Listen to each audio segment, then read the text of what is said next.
El Kybalión. 3 iniciados. Estudio sobre la filosofía hermética del Antiguo Egipto y Grecia. Capítulo 6. La paradoja divina. El sabio a medias, reconociendo la irrealidad relativa del universo, se imagina que puede desafiar sus leyes. Ese no es más que un tonto, vano y presuntuoso, que se estrellará contra las rocas y será aplastado por los elementos en razón de su locura. El verdadero sabio, conociendo la naturaleza del universo, emplea la ley contra las leyes, las superiores contra las inferiores, y por medio de la alquimia transmuta lo que no es deseable en lo valioso y de esta manera triunfa. La maestría consiste no en sueños anormales, visiones o imágenes fantasmagóricas, sino en el sabio empleo de las fuerzas superiores contra las inferiores, vibrando en las más elevadas. La transmutación, no la negación presuntuosa, es el arma del maestro. El Kybalión.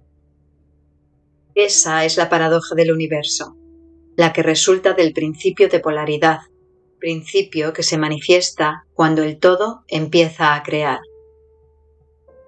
Aunque para el todo infinito, el universo, sus leyes, sus poderes, su vida, sus fenómenos, son como cosas contempladas en el estado de meditación o en sueño, el universo debe ser tratado como real, y la vida, las acciones y los pensamientos deben estar basados en ello. Acordemente, si bien se tenga un claro conocimiento y realización de la verdad superior, cada uno respecto a su propio plano y leyes. Si el todo hubiera imaginado un universo real, sería desastroso para éste, porque entonces no podría ascenderse de lo inferior a lo superior. El universo se habría convertido en una cosa fija, inmóvil, y el progreso resultaría imposible. Y si el hombre, por su parte, debido a su media sabiduría, actúa y vive y piensa en el universo como si fuera un sueño, parecido a sus propios ensueños afinitos, así se convertirá efectivamente para él y, al igual de un cadáver que caminase, se encontrará dando vueltas y más vueltas en un círculo, sin hacer el menor progreso y siendo forzado por último a despertarse y vivir por las leyes naturales que él hubiera olvidado. Conservad siempre la mente fija en la estrella, pero mirad dónde ponéis los pies, no vayáis a hundiros en algún abismo. Recordad la paradoja divina que afirma que si bien el universo no es, sin embargo es. Recordemos siempre los dos polos de la verdad, lo absoluto y lo relativo. Guardémonos de las verdades a medias. Lo que los hermetistas conocen como la ley de la paradoja es un aspecto del principio de polaridad. Las escrituras herméticas están llenas de toda clase de referencias respecto a esa paradoja que se descubre en todos los problemas de la vida y del ser.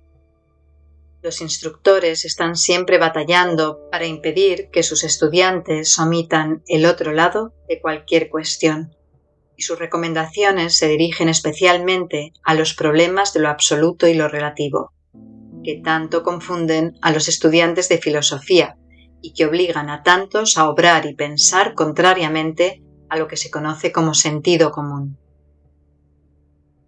Recomendamos mucho a nuestros estudiantes el que se aseguren de haber comprendido bien la paradoja divina de lo absoluto y lo relativo, evitando el ser hipnotizados por el falso miraje de la verdad a medias.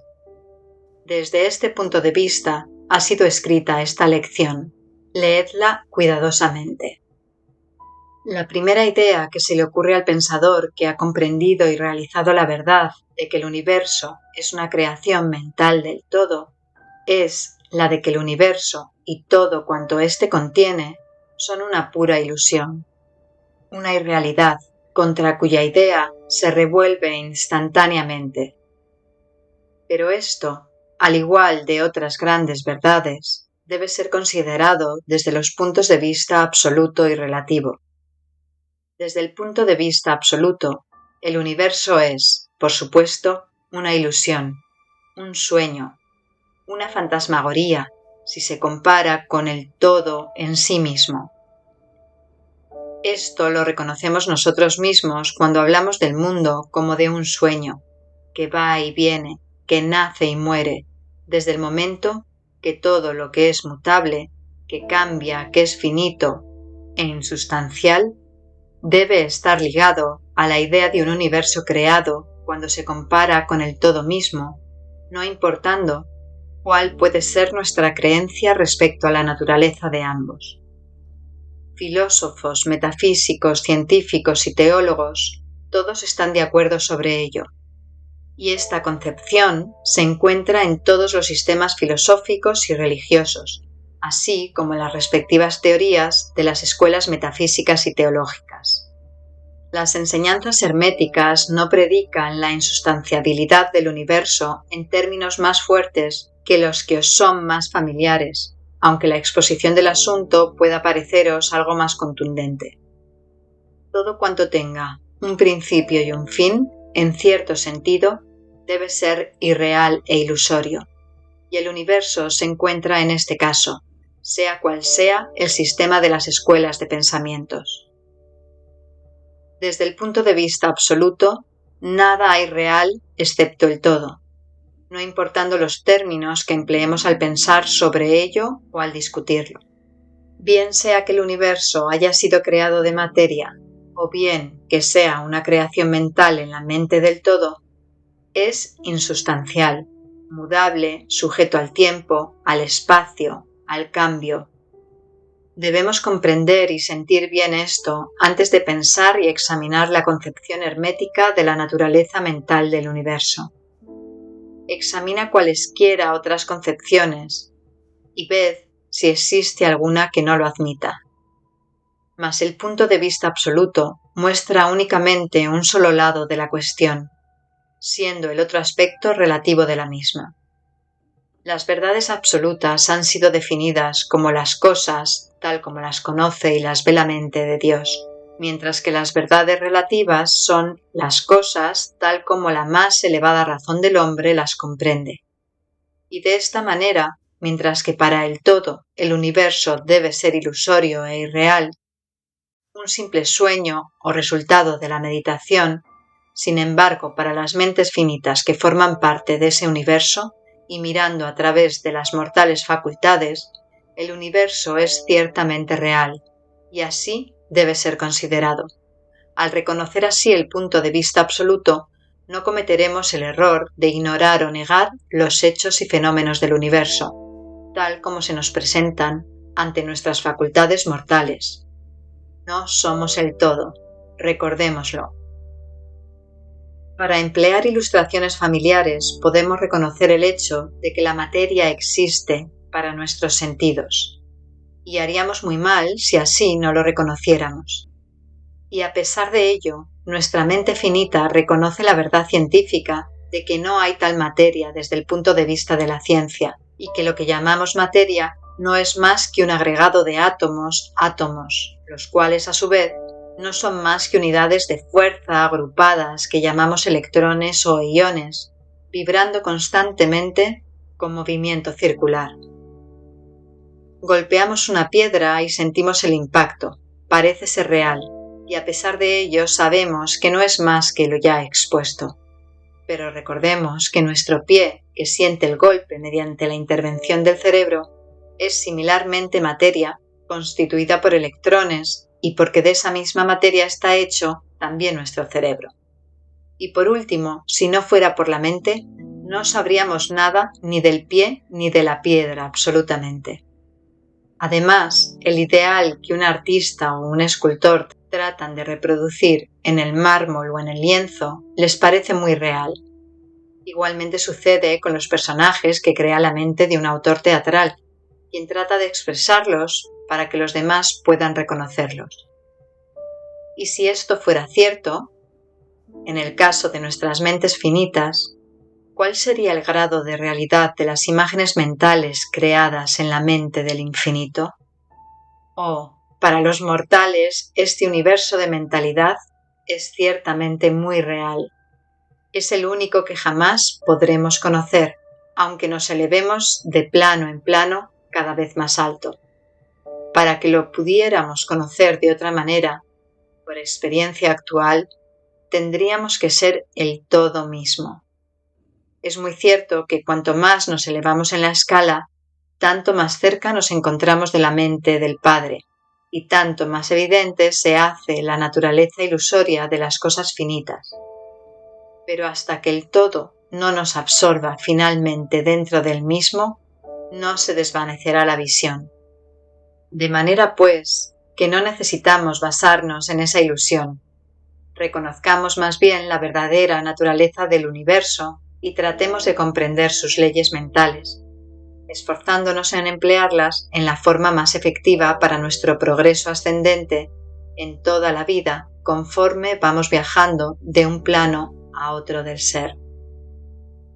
Las leyes del universo no dejan de ser leyes de hierro porque sean de naturaleza mental.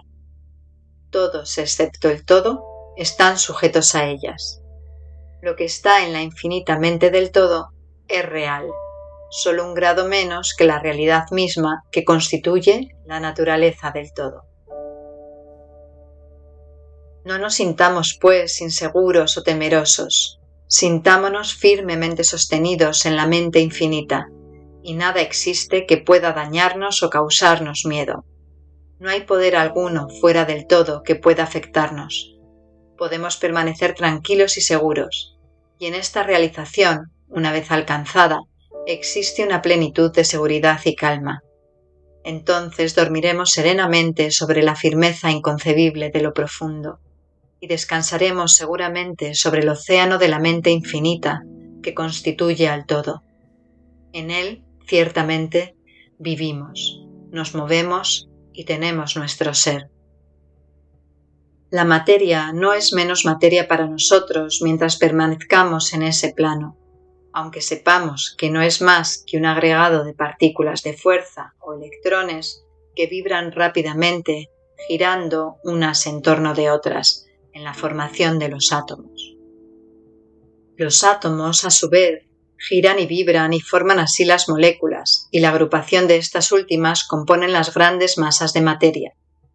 Y no será menos materia por el hecho de que, cuando avancemos en nuestra investigación, sepamos que la fuerza, cuyas unidades son los electrones, no son a su vez más que unidades de manifestación de la mente del todo, y que como todo lo demás en el universo, es puramente mental en su naturaleza. Aunque en el plano de la materia tenemos que reconocer sus fenómenos, podemos dominarla, como lo hacen todos los maestros en menor o mayor grado, aplicándole las fuerzas superiores.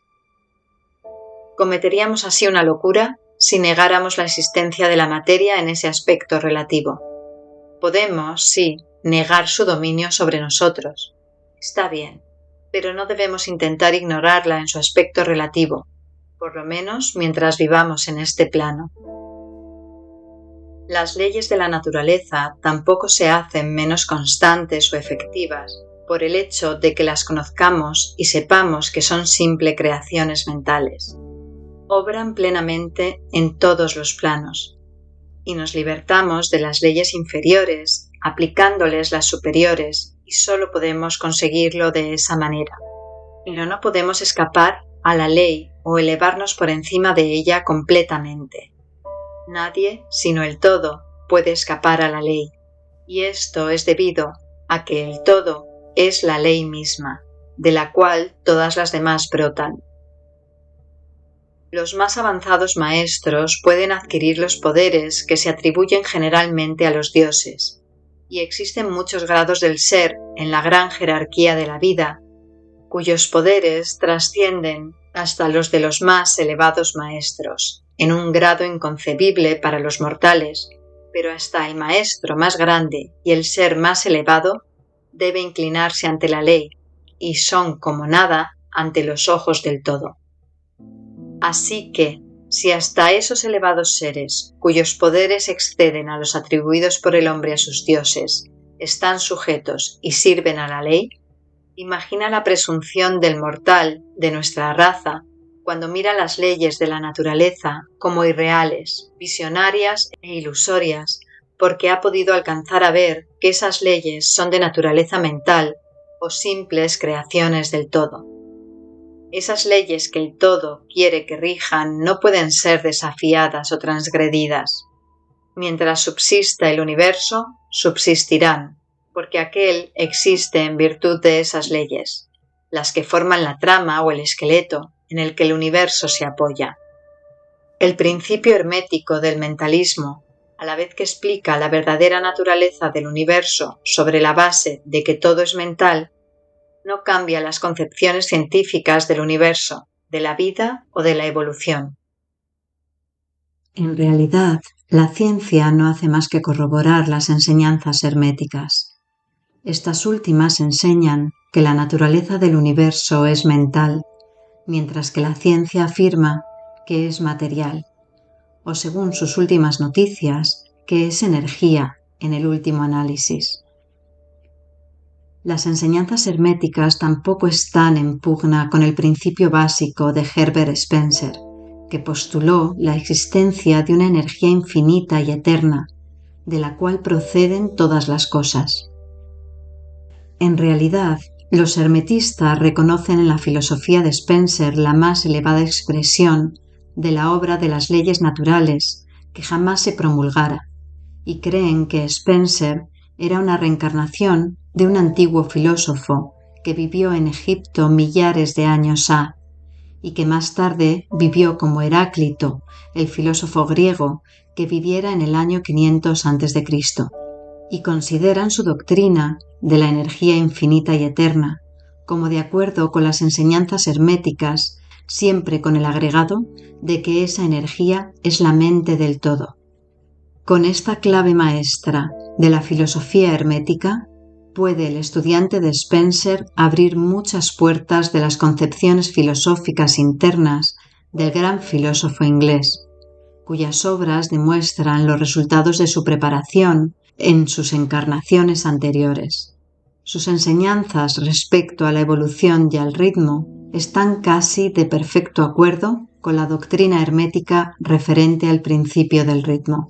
Así pues, el estudiante no necesita dejar a un lado los puntos de vista científicos referentes al universo. Todo lo que se le pide es que comprenda el principio básico de que el todo es mente, de que el universo es mental, sostenido firmemente en la mente del todo, y encontrará que los otros 6 principios concuerdan perfectamente con este conocimiento científico y servirán para dilucidar plenamente los puntos oscuros. No hay que maravillarse de ello, si se considera la influencia que el pensamiento hermético ejerciera sobre los filósofos primitivos de Grecia, sobre cuyas doctrinas descansan en gran parte las teorías de la ciencia actual. La aceptación del primer principio hermético, mentalismo, es la única gran diferencia entre la ciencia moderna y los estudiantes herméticos, y la ciencia se va dirigiendo gradualmente hacia ese punto, conforme avanza a través de la oscuridad y va encontrando su camino en el laberinto en que se ha metido en busca de la realidad. El objeto de esta lección es imprimir en la mente del estudiante el hecho de que el universo y sus leyes y sus fenómenos son tan reales en lo que al hombre concierne como lo serían bajo la hipótesis del materialismo y de la energía. Bajo cualquier hipótesis, el universo, en su aspecto externo, está siempre cambiando y es transitorio, y por consiguiente está desprovisto de realidad substancial. Pero, y nótese el otro polo de la verdad, bajo cualquiera de dichas hipótesis estamos obligados a obrar y a vivir como si esas cosas fugaces fueran reales y substanciales. Con esta diferencia siempre que según las doctrinas se ignoraba el poder mental como fuerza natural, mientras que ahora vemos que el mentalismo es la mayor fuerza de esa clase. Y esta sola diferencia basta para revolucionar la vida de aquellos que comprenden el principio y la práctica y leyes resultantes. Por último, una vez que se comprenda la ventaja del mentalismo, se aprende a conocer, emplear y aplicar las leyes resultantes. Pero no se caiga en la tentación que, según indica el Kybalión, acecha al medio sabio que lo hace hipnotizarse por la aparente irrealidad de las cosas, siendo su conciencia, que camina de un lado para otro como soñando, viviendo en un mundo de ensueños, ignorando la vida diaria y su trabajo, siendo su final que se destrozará contra las rocas y se disolverá en los elementos, en razón de su locura. Más bien, seguid el ejemplo del sabio, que la misma autoridad indica. Úsese la ley contra las leyes, lo superior contra lo inferior, y por el arte de la alquimia transmutad lo que no es deseable en lo estimable, triunfando en esa forma.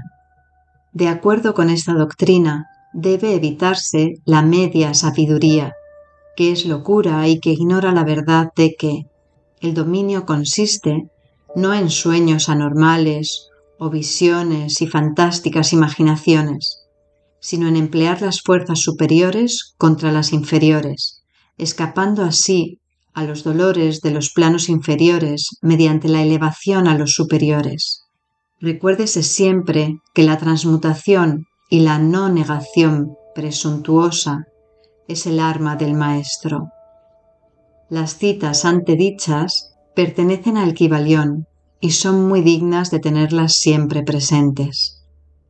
No vivimos en un mundo de sueños, sino en un universo que, si bien es relativo, es real, por lo menos en lo que concierne a nuestra vida y obras. Nuestra misión en el universo no es negar su existencia, sino vivir, empleando debidamente sus leyes para ascender de lo inferior a lo superior, viviendo y haciendo lo mejor que podamos dentro de las circunstancias que surgen cada día, y viviendo todo lo posible nuestras más elevadas ideas e ideales. El verdadero significado de la vida no es conocido por el hombre en este plano, si es que alguien lo conoce, pero los más sabios, y nuestras propias intuiciones también, nos enseñan que no nos equivocamos si tratamos de vivir lo mejor posible y realizar la tendencia universal en el mismo sentido, a pesar de las aparentes evidencias en contra. Todos estamos en el camino, y esta vía va siempre ascendiendo, con frecuentes sitios de reposo. Léase el mensaje del Kybalión y sígase el ejemplo del sabio, evitando el error del medio sabio, quien perece en razón de su locura. Capítulo 7. El todo en todo. Si bien es cierto que todo está en el todo, no lo es menos que el todo está en todas las cosas. El que comprende esto debidamente ha adquirido gran conocimiento. El Kybalión. Cuán a menudo se ha oído a la mayoría repetir la afirmación de que su deidad era todo en todo, y cuán poco ha sospechado el íntimo significado oculto encerrado en esas palabras, emitidas tan sin ton ni son. La expresión comúnmente empleada es lo que ha quedado de la máxima hermética del epígrafe. Como dice el Kybalión, el que comprende esto debidamente ha adquirido gran conocimiento. Y si esto es así, tratemos de comprender lo que significa, dada su gran importancia. En esa máxima está encerrada una de las más grandes verdades filosóficas, científicas y religiosas. Ya hemos dado la enseñanza hermética concerniente a la naturaleza mental del universo. La verdad de que el universo es mental, sostenido en la mente del todo. Como dice el Kybalión en el pasaje citado, todas las cosas están en el todo. Pero nótese también la siguiente afirmación correlacionada. Es igualmente cierto que el todo está en todas las cosas. Esta contradicción aparente es conciliable según la ley de la paradoja. Es además una afirmación hermética exacta sobre las relaciones que existen en el todo y su universo mental. Ya hemos visto cómo es que todo está en el todo. Examinemos ahora el segundo aspecto del asunto.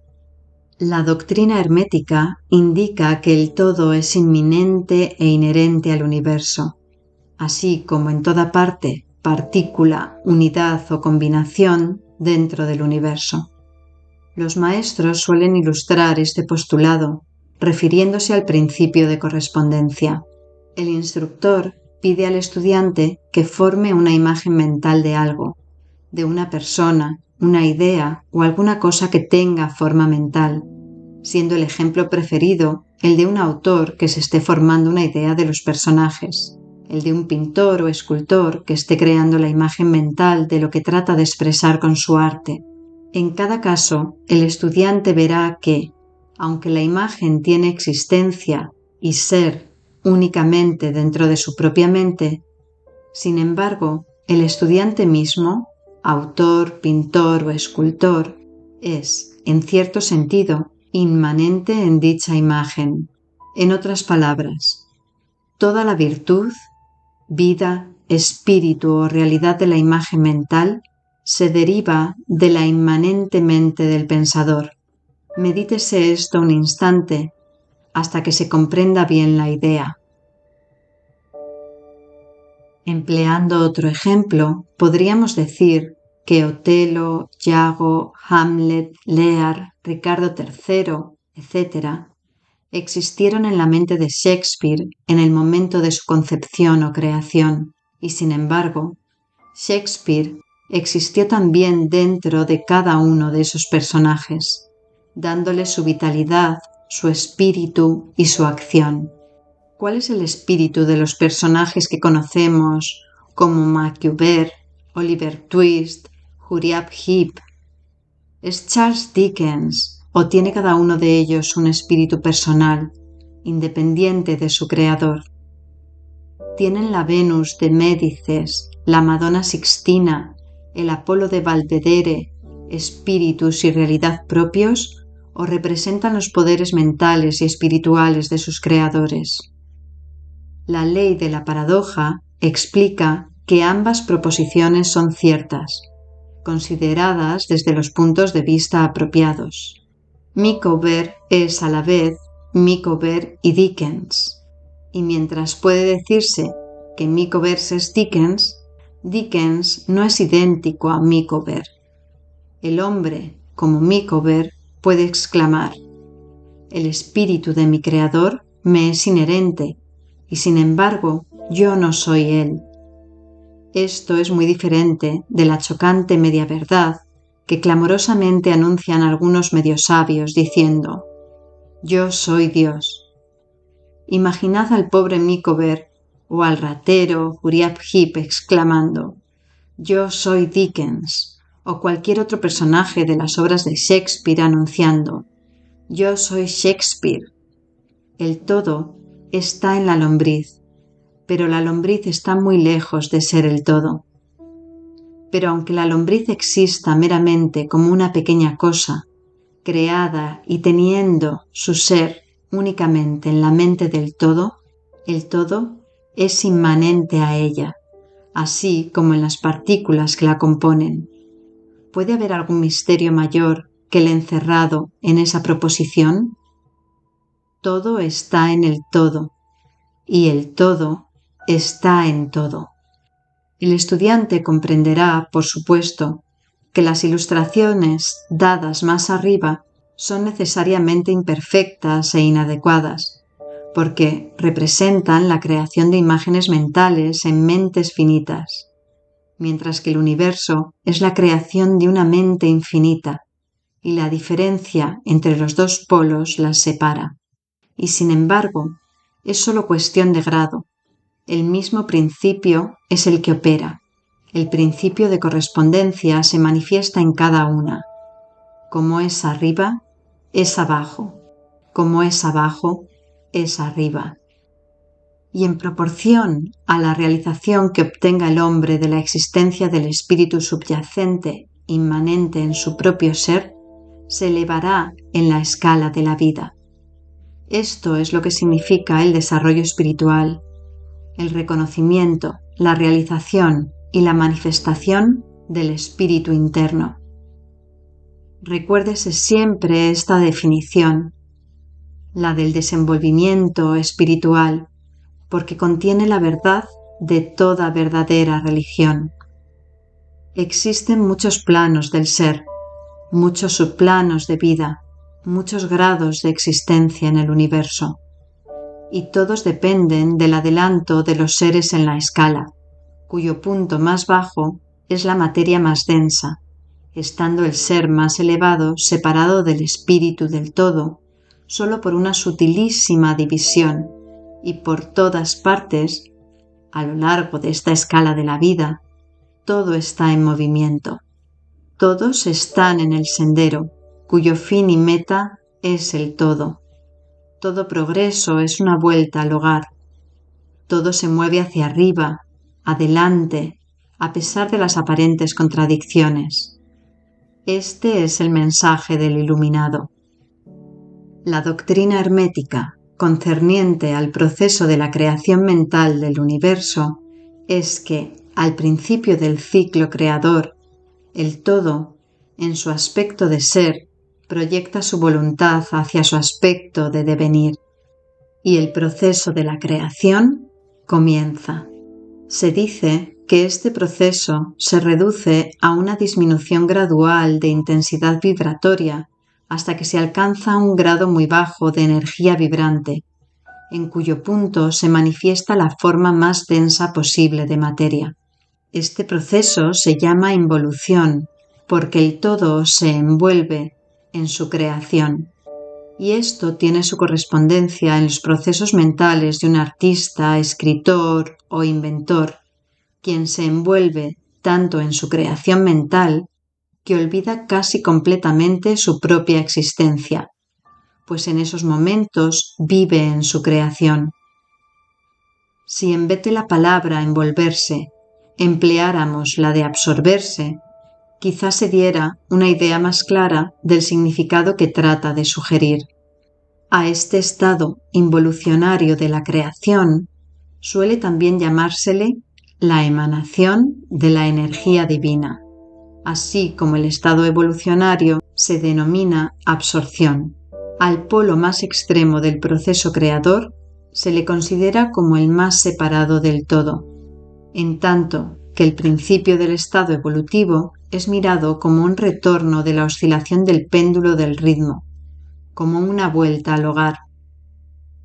La enseñanza es que durante la efusión las vibraciones se van amortiguando gradualmente hasta que el impulso amortiguador cesa por último, y entonces se produce el retorno de la oscilación pendular.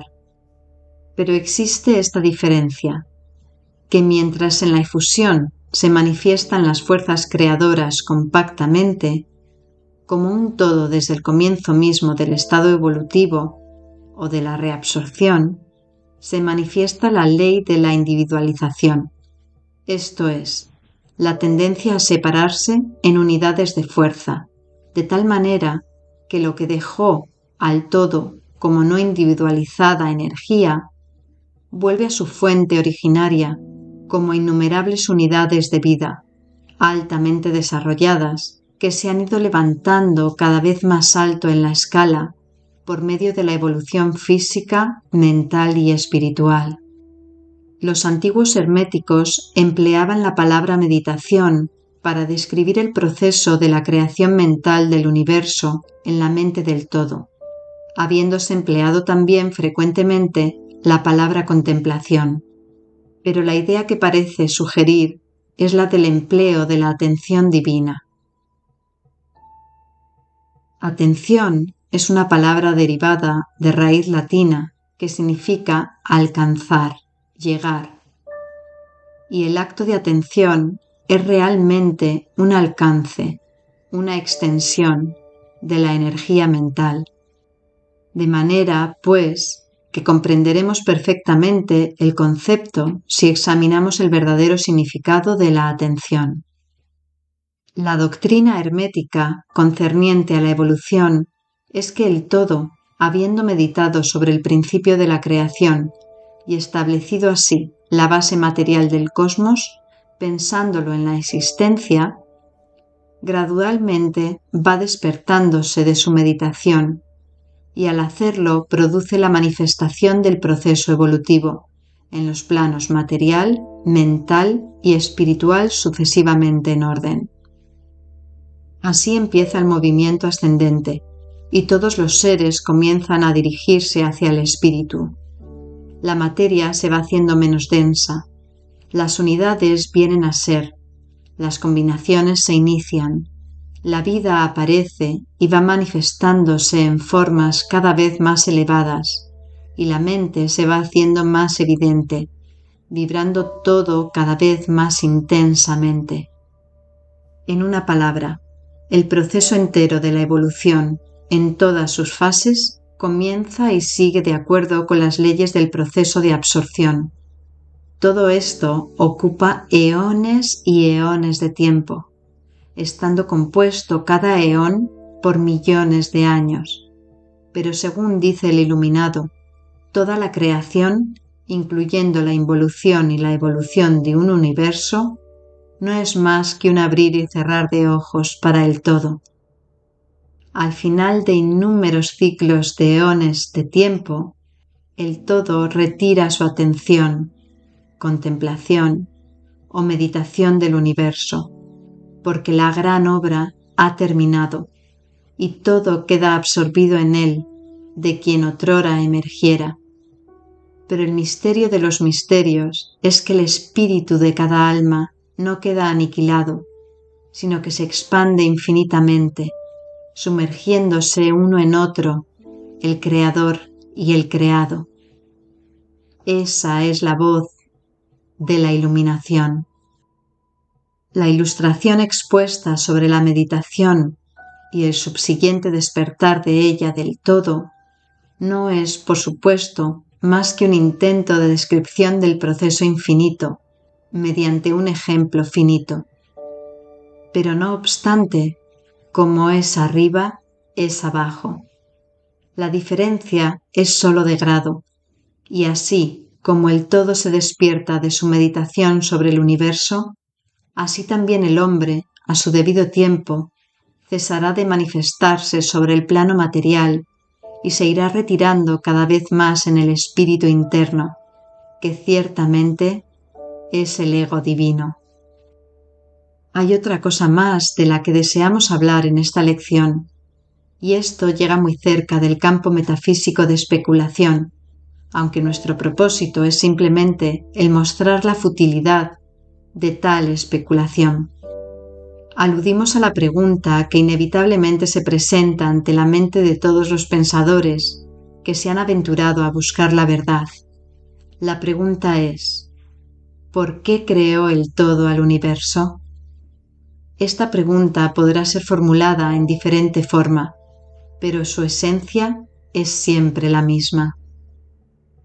Mucho han luchado los hombres para contestársela, pero aún no se posee respuesta alguna que merezca ese nombre. Algunos se han imaginado que el todo ganaría algo con ello, pero eso es absurdo, porque ¿qué es lo que podrá obtener el todo que ya no posea? Otros dicen que el todo desea amar a algo, o que lo había creado para divertirse, o porque está vacío, o para manifestar su poder. Pero todas estas respuestas son pueriles e infantiles y pertenecen a la primera infancia del pensamiento. Algunos han tratado de explicar el misterio presumiendo que el todo se vio compelido a crear en razón de su naturaleza interna o su instinto creador. Esa idea, si bien representa un adelanto sobre las otras, tiene un punto débil. Si su naturaleza interna o instinto creador lo impulsara a hacer algo, entonces la naturaleza interna o instinto creador sería el absoluto en vez del todo, y de ahí que la proposición falle por su misma base. Sin embargo, el todo crea y se manifiesta y parece encontrar cierta satisfacción al hacerlo. Y es muy difícil escapar a la conclusión de que en algún grado infinito tendría que tener algo que correspondiera a una naturaleza interna o instinto creador en el hombre, con un deseo y voluntad correspondientemente infinito. No podría obrar si no quisiera hacerlo. No podría hacerlo a menos que lo deseara, y no lo desearía si no obtuviera con ello una satisfacción.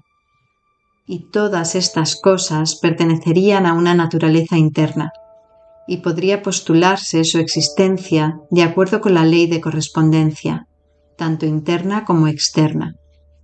Este es el problema que yace en la raíz misma de la dificultad y la dificultad que se encuentra en la misma raíz del problema.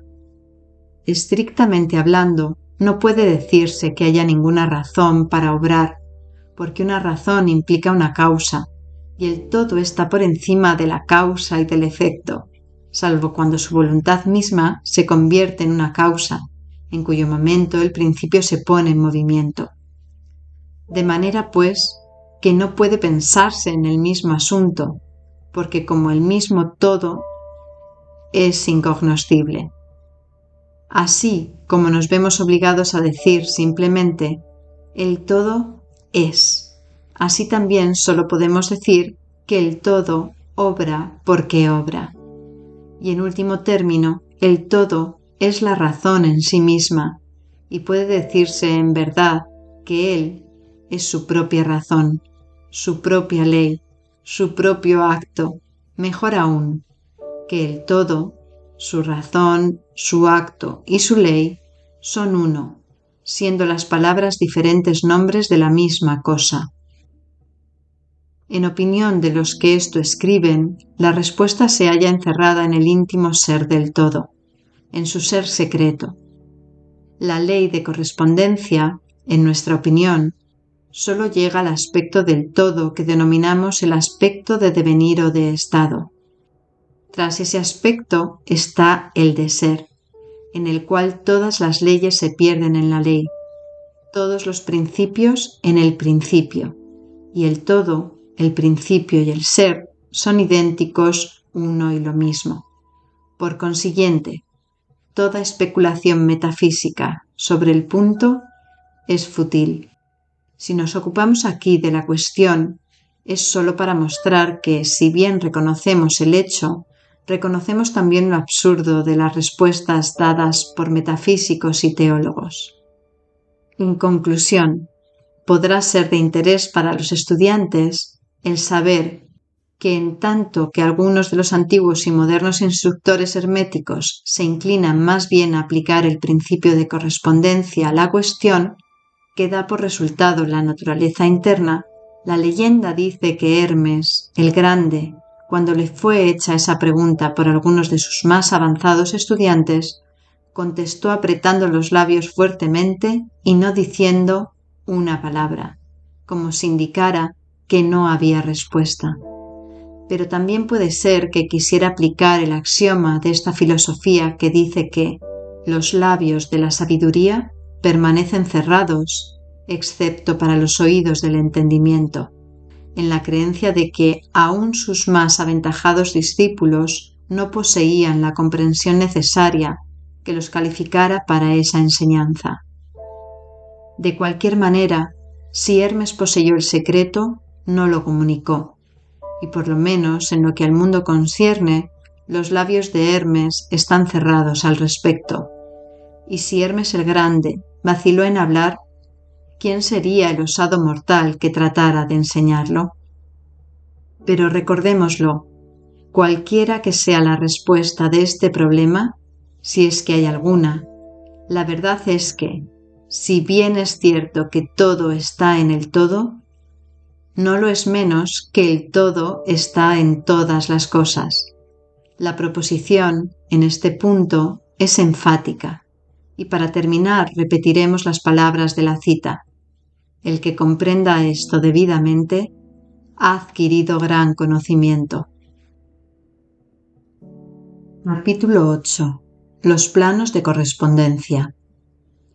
Como es arriba, es abajo. Como es abajo, es arriba. El Kybalión.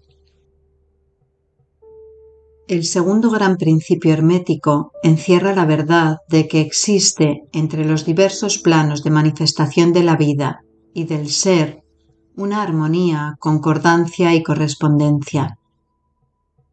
Esta verdad lo es porque todo cuanto hay en el universo emanó de la misma fuente y las mismas leyes, principios y características se aplican a cada unidad o combinación de unidades de actividad, conforme cada una manifiesta su propio fenómeno en su propio plano. Para facilitar la meditación y el estudio, la filosofía hermética considera que el universo puede dividirse en tres grandes clases de fenómenos, conocidas como los tres grandes planos. Primero, el plano físico. Segundo, el plano mental. Tercero, el plano espiritual. Estas divisiones son más o menos artificiales y arbitrarias porque la verdad es que las tres divisiones no son más que grados ascendentes en la gran escala de la vida, siendo el punto más bajo la materia indiferenciada y el más elevado el del espíritu. Y además, los diferentes planos se esfuman unos en otros de manera que no puede establecerse una división firme y nítida entre la parte superior del plano físico y la inferior del mental. En una palabra, los tres grandes planos pueden ser considerados como tres grandes grupos de grados de vida en manifestación. Y aunque el propósito de este libro no nos permite entrar en una explicación extensa de los mismos, daremos una descripción general de ellos. Para principiar, podemos considerar la pregunta tan a menudo formulada por el neófito que desea saber lo que significa realmente la palabra plano, término que se usa libremente y que apenas ha sido explicado en muchas obras de ocultismo. La pregunta se formula generalmente así: ¿un plano es un lugar que tiene dimensiones o no es más que una condición o estado? Y podemos contestar: no es un lugar ni una dimensión ordinaria del espacio, pero sin embargo es más que un estado o condición. Puede ser considerado como un estado o condición, pero no obstante, el estado o condición es un grado dimensional, es una escala y está sujeto a medida.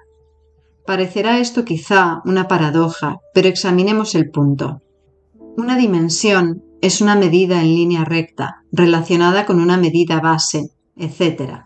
Las dimensiones ordinarias del espacio son longitud o largo, latitud o ancho y grosor o altura. Pero existe otra dimensión de las cosas creadas, o medida en línea recta, conocida por los ocultistas y también por los hombres de ciencia, aunque estos últimos no le hayan dado todavía el nombre de dimensión. Esta nueva dimensión, que por el momento es la base de muchas especulaciones bajo el nombre de cuarta dimensión, es el tipo usado para determinar los grados o planos. Esta cuarta dimensión puede ser denominada de la vibración. Es un hecho bien conocido por la ciencia moderna, así como por los hermetistas, quienes han encerrado esa verdad en su tercer principio, que todo está en movimiento, todo vibra, nada está en reposo. Desde la más elevada manifestación hasta la más baja, todas las cosas vibran. Y no solamente vibran con diferente intensidad, sino en diferentes dimensiones y de diferente manera. Los grados de intensidad vibratoria constituyen los grados para medir en la escala de vibraciones, o sea, los grados de la cuarta dimensión.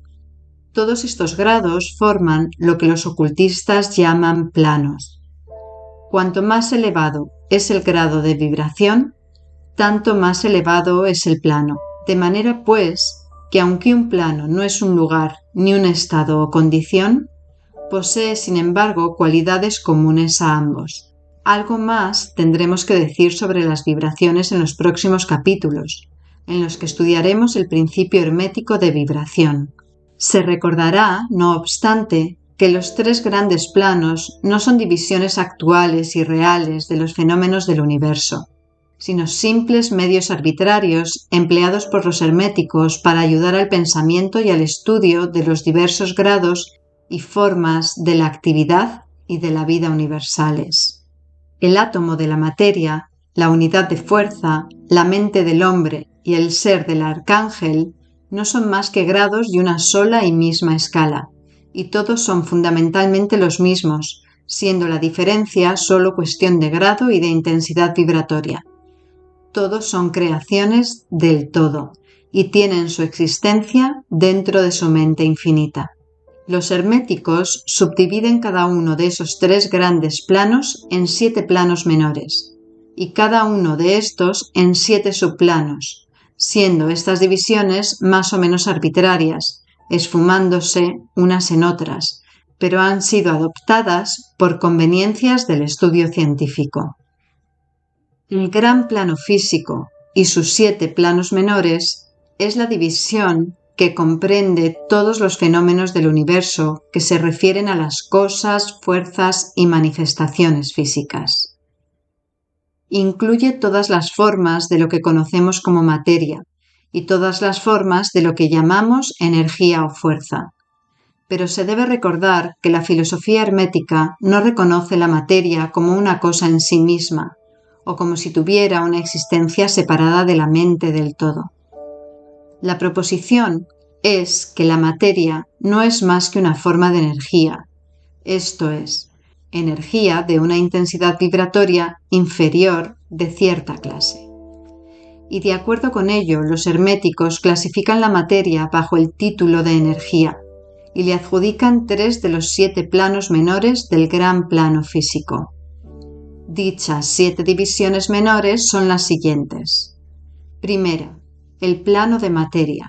Segunda, el plano de materia. Tercera, el plano de materia, respectivamente A, B y C. Cuarta, el plano de sustancia etérica. Quinta, el plano de energía A. Sexta, el plano de energía D. Y séptima, el plano de energía C. El plano de materia A comprende las formas materiales sólidas, líquidas y gases, tal como lo reconocen generalmente las obras de texto físicas. El plano de materia B comprenden ciertas formas más elevadas y sutiles de la existencia que la ciencia recién comienza a conocer. Los fenómenos de la materia radiante, bajo sus fases de radium, etc., que pertenecen a la subdivisión más inferior de este plano menor. El plano de materia C comprende formas de materia más sutil y tenue, cuya existencia ni siquiera sospechan los hombres de ciencia actuales. El plano de la sustancia etérea comprende lo que la ciencia denomina éter, sustancia de tenuidad extrema y de prodigiosa elasticidad, que compenetra todo el espacio universal y que obra como medio para la transmisión de ondas de energía, tales como la luz, el calor, la electricidad, etc. Esta sustancia etérea es el eslabón de unión entre la llamada materia y la energía, participando de la naturaleza de ambas.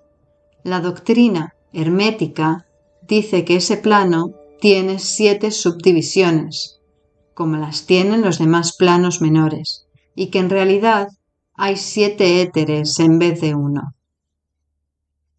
Inmediatamente después viene el plano de la energía A, que comprende las formas de energía que la ciencia conoce corrientemente, siendo sus 7 subdivisiones respectivamente calor, luz, magnetismo, electricidad, atracción, gravitación, cohesión, afinidad química, etc., y otras varias formas de fuerza que revelan los experimentos científicos, pero que aún no han sido denominadas o clasificadas.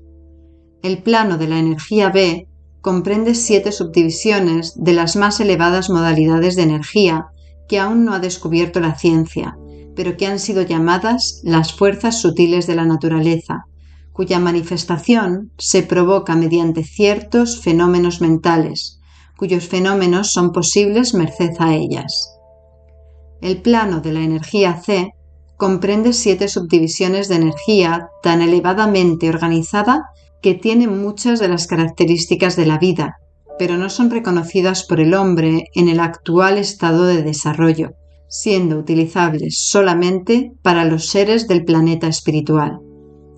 Esa energía es inconcebible y puede ser considerada casi como poder divino.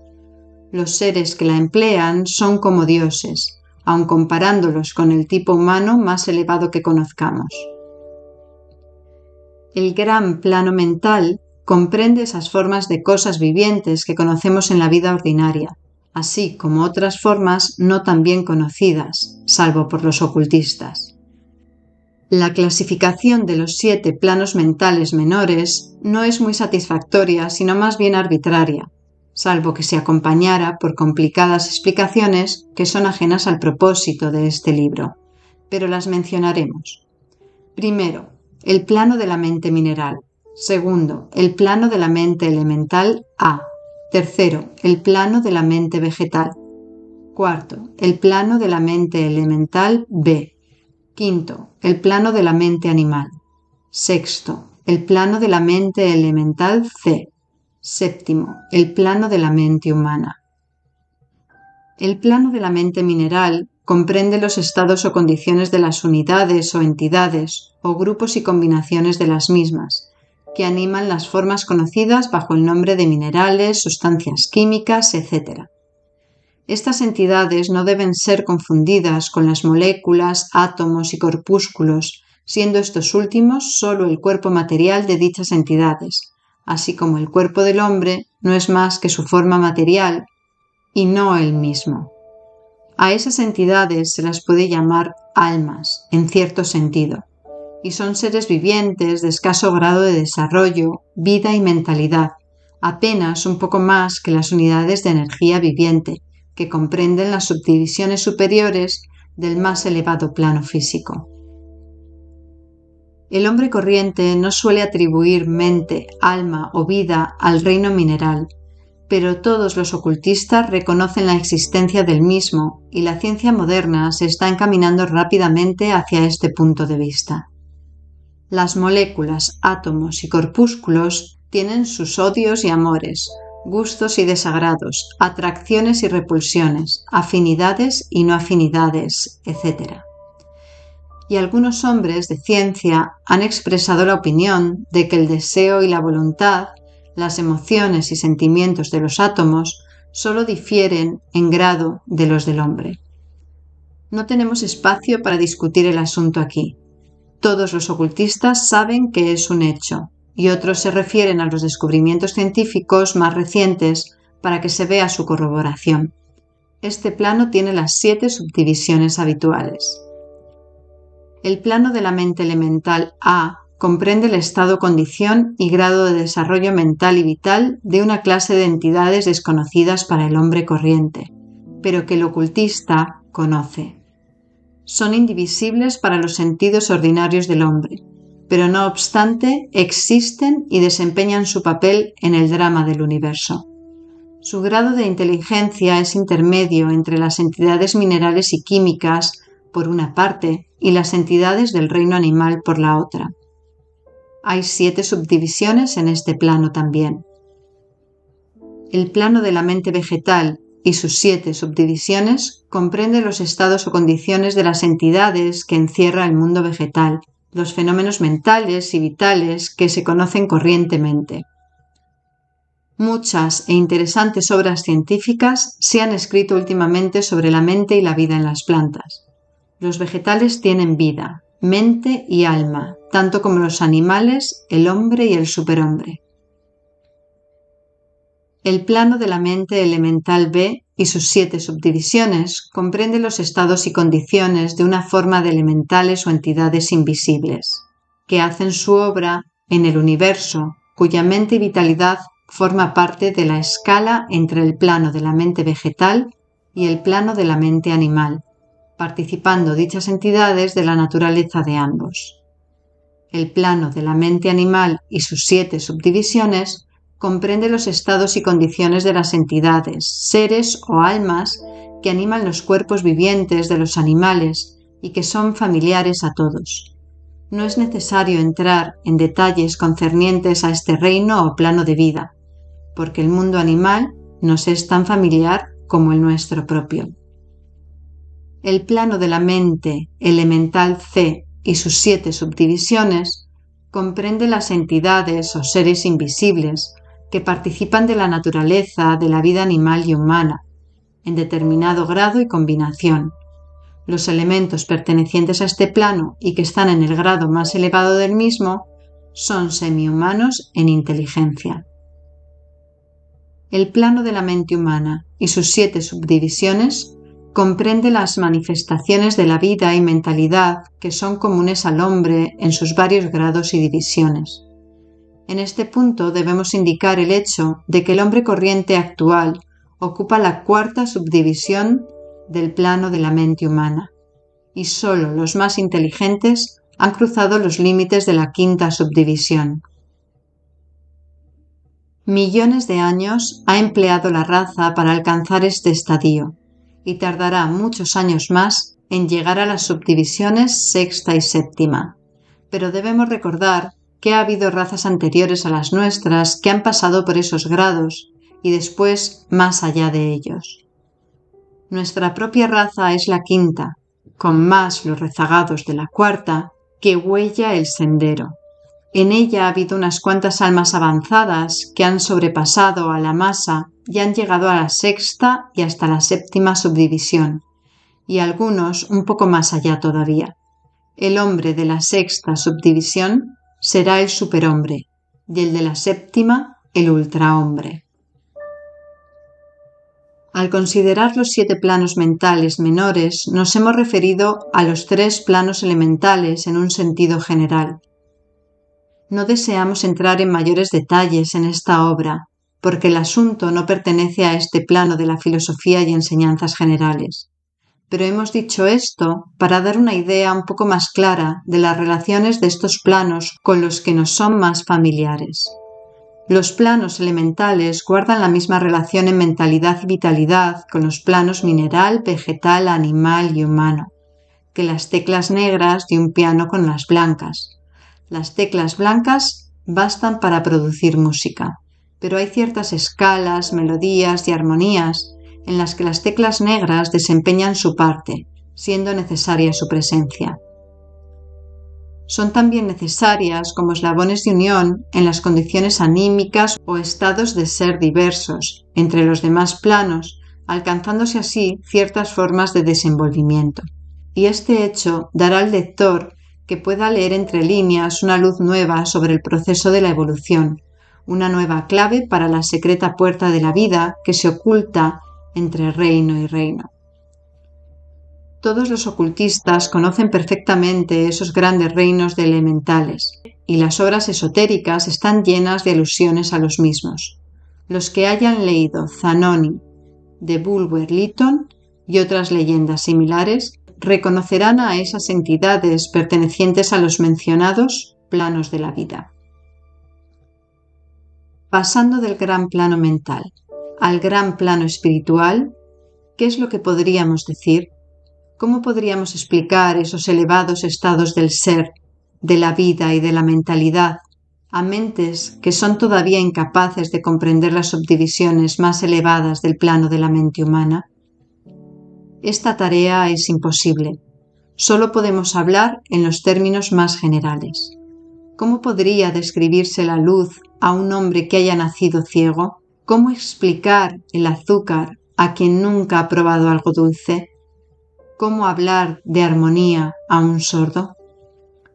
Todo lo que podemos decir es que los 7 planos menores del gran plano espiritual, cada uno de los cuales tiene las usuales 7 subdivisiones, comprenden seres tan superiores al hombre actual como este último es superior al gusano o quizás a formas aún inferiores. La vida de esos seres trasciende tanto a la nuestra que ni siquiera podemos pensar en los detalles de las mismas. Su mente es tan elevada que por ellos nosotros apenas si pensamos y nuestros procesos mentales les parecen puros procesos materiales. La materia que forma sus cuerpos es del plano más elevado, y algunos se dicen que están envueltos por pura energía. ¿Qué es lo que podría decirse sobre tales seres?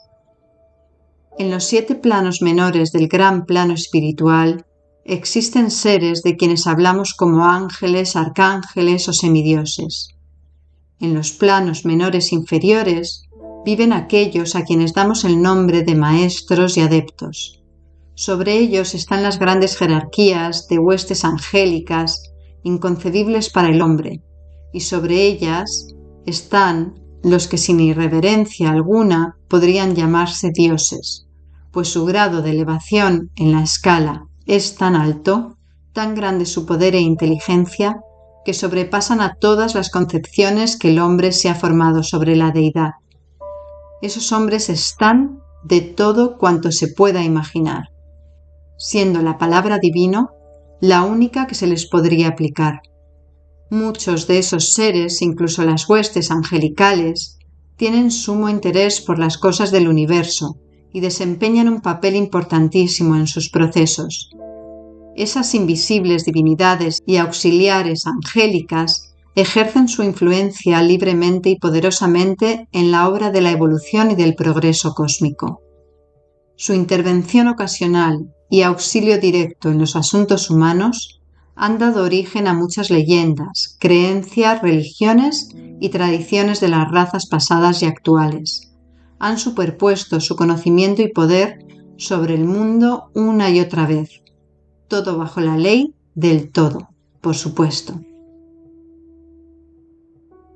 Pero sin embargo, aun esos elevadísimos seres existen meramente como creaciones de la mente del todo, y están sujetos a los procesos cósmicos y a las leyes universales. Son todavía mortales. Podemos llamarlos dioses si nos agrada, pero no son más que nuestros hermanos mayores, las almas avanzadas que han sobrepasado a sus compañeras y que han renunciado temporalmente al éxtasis de la absorción en el todo, para poder ayudar a la raza en su ascendente jornada en el sendero. Pero pertenecen al universo y están sujetos a sus condiciones. Son mortales y su plano es inferior al del espíritu absoluto. Solo los herméticos más avanzados son capaces de comprender las enseñanzas secretas concernientes al estado de existencia y a los poderes manifestados en los planos espirituales. El fenómeno es tan superior al que se produce en los planos mentales que cualquier intento de descripción solo serviría para producir una gran confusión de ideas. Únicamente aquellos cuya mentalidad ha sido cuidadosamente educada en la filosofía hermética durante años enteros y los que han traído consigo de encarnaciones anteriores el conocimiento adquirido previamente pueden comprender adecuadamente lo que significan las enseñanzas referentes a los planos espirituales. Y muchas de ellas las guardan celosamente los herméticos por considerarlas demasiado sagradas, importantes y hasta peligrosas como para divulgarlas públicamente. El estudiante inteligente comprenderá lo que esto significa si dijéramos que el significado de la palabra espíritu, tal como lo usan los herméticos, es sinónimo de poder viviente, de fuerza animada, de esencia interna o vital, etc., significación que no debe confundirse con lo que generalmente se atribuye al término en cuestión, religioso, eclesiástico, espiritual, etéreo, santo, etc. El ocultista emplea la palabra espíritu en el sentido de principio animador, lo que lleva consigo la idea de poder, de energía viviente, de fuerza mística, etc. El ocultista sabe bien que lo que él conoce como poder espiritual puede ser empleado con fines buenos o malos, de acuerdo con el principio de polaridad, hecho que ha sido reconocido por la mayoría de las religiones en sus concepciones de Satanás, Belcebú, el diablo, Lucifer, ángeles caídos, etc. Por esta razón, el conocimiento referente a esos planos ha sido mantenido en el secreto, en el santuario de los santuarios de todas las fraternidades esotéricas y órdenes ocultas. ha sido guardado en la más secreta cámara del templo. Pero, y esto sí podemos decirlo, los que han alcanzado grandes poderes espirituales y los han empleado mal, se han creado un destino terrible, y la oscilación del péndulo del ritmo los llevará al otro extremo de la existencia material, desde cuyo punto tendrán que volver nuevamente a hacer el mismo camino a lo largo de las múltiples espirales del sendero, pero siempre tendrán como castigo el recuerdo vibrante de las cumbres donde cayeron debido a su mal obrar. Las leyes sobre los ángeles caídos tienen una base real, como saben todos los ocultistas. La lucha interesada por el poder en los planos espirituales inevitablemente produce que el alma egoísta pierda su equilibrio espiritual y caiga tan abajo como había ascendido. Pero aun a estas almas se les presenta la oportunidad de volver sobre sus pasos y hacen la jornada de vuelta pagando la tremenda penalidad de acuerdo con la invariable ley. Para concluir, recordamos que, de acuerdo con el principio de correspondencia que encierra la verdad de que como es arriba, es abajo, como es abajo, es arriba, todos los 7 principios herméticos están en plena operación en los diversos planos físico, mental y espiritual. El principio de la sustancia mental se aplica, por supuesto, a todos los planos, porque todos están en la mente del todo. El principio de correspondencia se manifiesta en todos, porque existe analogía, acuerdo, correspondencia y concordancia entre los varios planos. El principio de vibración se manifiesta también en todos los planos, pues las diferenciales que los dividen son consecuencia de la vibración, como ya hemos explicado. El principio de polaridad se manifiesta en cada plano, siendo los extremos o polos aparentemente opuestos y contradictorios. El principio del ritmo se manifiesta en cada plano, con flujo y reflujo, ascenso y descenso, ingreso y egreso. El principio de causa y efecto se manifiesta en cada plano, teniendo todo efecto su causa y toda causa su efecto. El principio de género se manifiesta en cada plano, estando siempre expresada la energía creadora y operando mediante los aspectos masculino y femenino. Como es arriba, es abajo. Como es abajo, es arriba. Los milenarios axiomas herméticos encierran los grandes principios de los fenómenos universales. Conforme vayamos considerando los restantes principios, veremos cada vez más clara la verdad de la naturaleza universal de este gran principio de correspondencia.